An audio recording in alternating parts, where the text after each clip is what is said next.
Olá, graças e paz, mais uma manhã nesse quadro Café com Reflexão e ainda dando continuidade ao Cântico de Ana, gostaria de convidá-los, antes de outra vez falar sobre isto, fazerem as suas inscrições, ativarem o sininho em todos, deixarem seus likes, tecerem seus comentários e visualize a página, né?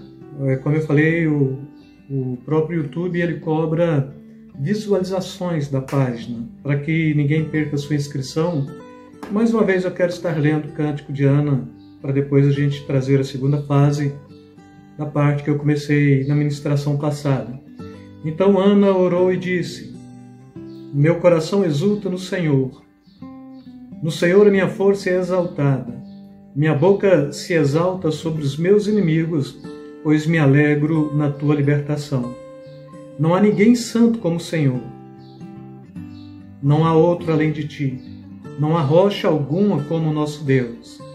Não falem tão orgulhosamente, nem saia de suas bocas tal arrogância, pois o Senhor é Deus sábio. É Ele quem julga os atos dos homens. O arco dos fortes é quebrado, mas os fracos são revestidos de força. Os que tinham muito agora trabalham por comida, mas os que estavam famintos agora não passam fome. A que era estéril deu à luz 7 filhos, mas a que tinha muitos filhos ficou sem vigor. O Senhor mata e preserva a vida. Ele faz descer a sepultura e dela resgata. O Senhor é quem dá pobreza e riqueza. Ele humilha e exalta, levanta do pó o necessitado e do monte de cinzas ergue o pobre. Ele os faz sentarem-se com príncipes e lhes dá lugar de honra, pois os alicerces da terra são do Senhor, sobre eles estabeleceu o próprio mundo. Ele guardará os pés do seu santo, mas os ímpios serão silenciados nas trevas, pois não é pela força que o homem prevalece. Aqueles que se opõem ao Senhor serão despedaçados. Ele trovejará do céu contra eles. O Senhor julgará até os confins da terra. Ele dará poder ao seu rei e exultará a força do seu ungido. Versículo 10, a gente fecha. E ontem eu trouxe para vocês, dentro do que eu estava falando sobre Ana, 2 questõezinhas. A primeira, o problema é que quando você sofre só, o povo te ignora, mas quando você sofre com Deus, perturba o povo e chama a atenção daqueles que supostamente são donos da moralidade religiosa. E a segunda questão foi a do próprio sumo sacerdote, que no capítulo 4 deste mesmo livro já apresenta o quadro deste homem, conivente com os erros de seus 2 filhos, que eram sacerdotes, Ofni e Finéias, mas que eram prostitutos e carnais. Já era velho e cego e pesado, dependendo da versão, gordo, né? E com isto, hoje eu quero trazer o pressuposto deste primeiro início de fala ontem e a continuidade agora. A religião e seus líderes são totalmente diferentes do adorador.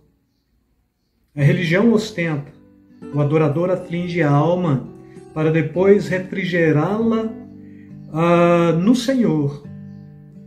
A religião é arrogante, o adorador é humilde. A religião é o estereótipo daquilo que se vê. O adorador tem como estereótipo a solidão. A religião ostenta, o adorador sofre. Porém, enquanto a religião vai ficando insuportável e envelhecida, a adoração vai tomando forma cada vez mais esplêndida na vida do adorador, que se renova a cada sacrifício. E aí, neste Cântico de Ana, eu falei ontem 2 questões. A terceira questão é que no Cântico de Ana percebemos algumas características de suma importância para a vida de um verdadeiro adorador. Nos versículos 1 e 2, exulta o coração com poder no Senhor e reconhece a soberania, a grandeza e a santidade e a salvação do próprio Deus. No versículo 3, a Ana deixa ser apercebida no contexto da adoração como um processo de contemplação. Pois então ela está contemplando, ela está aqui gununando, mas ela está contemplando, e é este contemplar aqui que de alguma forma começa a afligir a vida daquele sumo sacerdote, não é? E um outro aspecto da religião, no que a gente vai pegar nos versículos 4 e 5, a adoração abate os soberbos e reveste de força o fraco. No versículo 6, na adoração relaciona-se com Deus, que por sua soberania tem poder para dar vida. No versículo 7, a adoração ela traz a capacidade de enriquecer.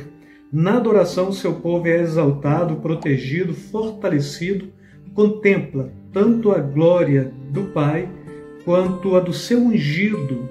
E aqui está falando do próprio Jesus, mas a característica primordial da adoração é oferecer o produto da sua adoração como oferta de sacrifício a Deus, e Ana fez isto com muita legitimidade, quando então ela devolve Samuel para o Senhor. Ela devolve o seu filho ao Senhor. Então aqui a gente vai pegar esse aspecto mais nobre da adoração, não é? Que tem a capacidade de oferecer o produto de sua adoração como oferta e sacrifício ao Senhor. Em reconhecimento do que Deus havia feito na vida de Ana, ela faz este ato, ela traz este ato, né? Ela devolve esta criança ao Senhor, fez questão no próprio nome do filho de adorar a Deus. O termo Samuel, como eu falei para vocês, tem muitos significados, mas o que importa para o que eu estou falando, nesse significado, Shamael, que traz a noção do seu nome a Deus, não é? O que ela propôs aqui, tanto no nome quanto no consagrar o menino para o templo, foi exaltar o nome do Senhor, ou seja, o seu nome a Deus. Seria a forma mais evidente de mostrar que Deus havia dado àquela criança como fruto da sua adoração. E aqui nesse contexto, sabe que o que recebeu foi uma dádiva de Deus, do próprio Deus. Sabe que me deu, nesse contexto, ela tem esta consciência. Quem me deu meu filho foi Deus. Então, por isso, o seu nome, nesse contexto, o seu nome é Deus. Ou seja, foi Deus quem me deu. Foi Deus quem me deu. E se Ele me deu um, eu devolvo para Ele, Ele pode me dar mais outros. E isso acontece com muita naturalidade, não é? E assim, irmãos, fechando esta reflexão nesta sexta-feira, está em cada um de nós a capacidade de sermos religiosos ou de sermos adoradores. Viver a pompa da religião ou a nobreza da adoração. Pois a religião faz os homens aparecerem para homens, mas a adoração faz os homens aparecerem para Deus. O adorador aparece única, exclusivamente para Deus. Ele está totalmente despreocupado com o que os homens vão pensar, como Ana também estava. Ela não preocupou com o sumo sacerdote, ela justificou sim, mas para defender a sua integridade, não tenha tua filha por filha de Belial, o que a tua filha tem é angústia de alma, não é? Porque ainda que aquele sumo sacerdote, naquele contexto, tivesse aqueles 4 quadros negativos, não é? Conivente com o erro dos filhos, era cego, era gordo e era pesado, vamos dizer assim, e era velho também, o Cana já era velho, né?